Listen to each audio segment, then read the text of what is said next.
Baptisan Roh Kudus. Apakah baptisan Roh Kudus itu?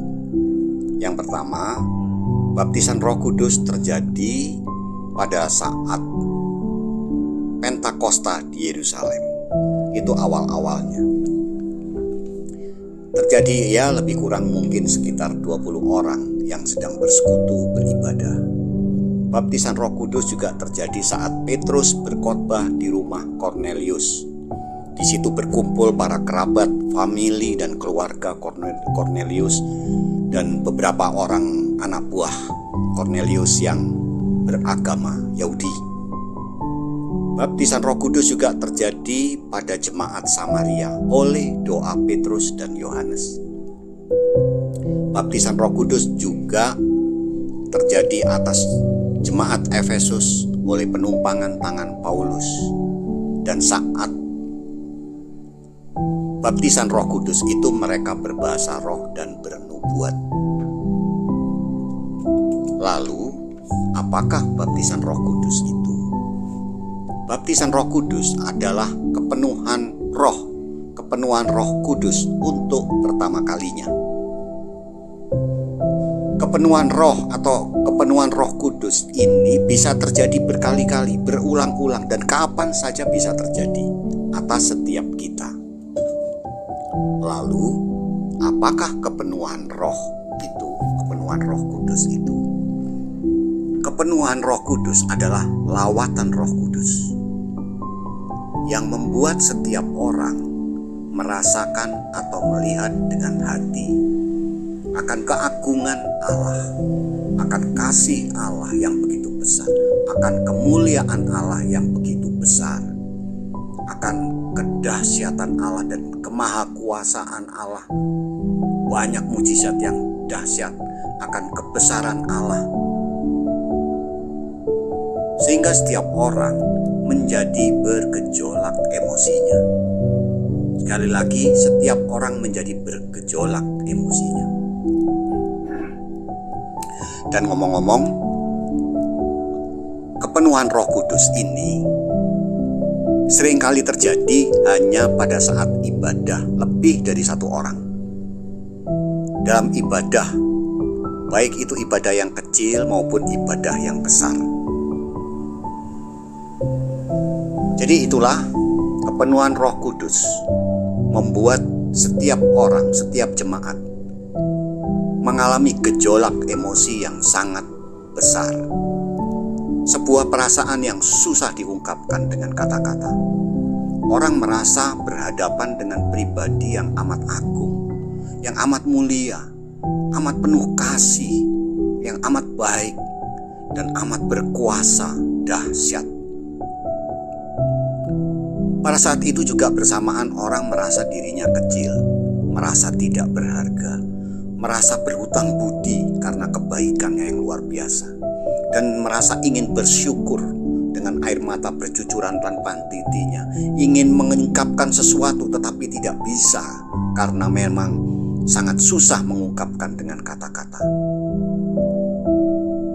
Nah, dalam keadaan seperti ini, kepenuhan lawatan Roh Kudus, kepenuhan Roh Kudus bisa mengilhamkan atau mewahyukan sesuatu yang khusus untuk diucapkan sebagai nubuat, baik itu kepada seseorang yang ada di samping kita ataupun juga kepada seluruh jemaat.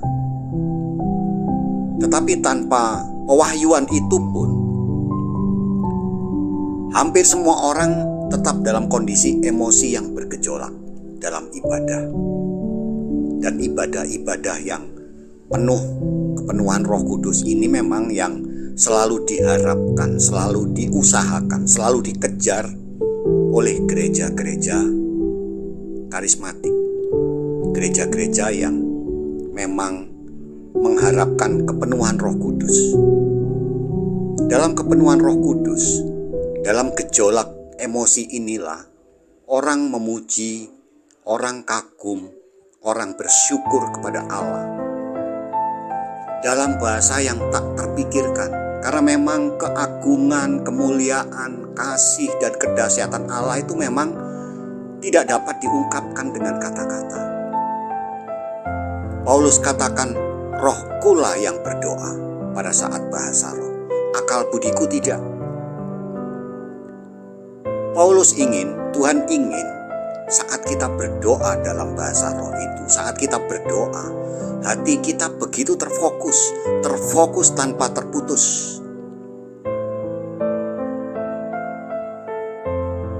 Terfokus kepada Tuhan tanpa terputus, tanpa diinterupsi untuk mencari kata-kata dan menyusunnya menjadi kalimat-kalimat yang baku. Saat kita memikirkan kata-kata dan menyusunnya menjadi kalimat-kalimat baku, hati kita terinterupsi, terputus, terpotong fokus kita kepada Tuhan. Nah, Tuhan lebih menyukai, Paulus menyukai berbahasa roh itu hati yang terfokus tanpa terputus.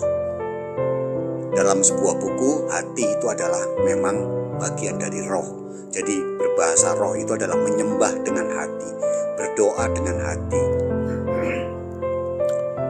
berkomunikasi dengan Allah itu dengan hati, tanpa terputus atau terinterupsi, karena kita mencari kata-kata dan menyusunnya menjadi kalimat-kalimat yang baku. Itulah kepenuhan Roh Kudus. Nah, dalam lawatan Roh Kudus atau kepenuhan Roh Kudus seperti ini, pasti ada 1, 2, atau beberapa orang yang sedemikian kuat merasakan lawatan hingga hampir-hampir tidak bisa menguasai diri. Ada yang bernubuat dalam bahasa yang bisa dimengerti, bahasa baku. Ada yang bernubuat dalam bahasa roh. Ada juga yang seperti orang kesurupan, seperti orang stres, seperti orang mabuk dan lain-lain, tapi tetap terkendali, tidak mengganggu kiri kanannya. Sebetulnya tidak perlu heran, tidak perlu jijik, karena di dalam perjanjian lama, dalam kitab Samuel, pada saat kisah Saul, kita juga bisa membaca di situ di Alkitab bahwa rombongan nabi-nabi itu sering kepenuhan roh. Bahkan Saul pun ikut-ikut kepenuhan roh. Ketika rombongan nabi itu kepenuhan roh, mereka seperti itu. Seperti orang mabuk yang tak terkendali. Bahkan Saul pun menjadi ikut kepenuhan roh dan menjadi telanjang sehari semalam. Jadi itu sesuatu yang tidak perlu kita heran, tidak perlu jijik. Ya, tapi apapun itu, kita mungkin jijik, mungkin heran, mungkin merasa aneh. Tetapi itu semua adalah memang fakta Alkitab. Itulah baptisan Roh Kudus, kepenuhan Roh Kudus, dan bahasa roh.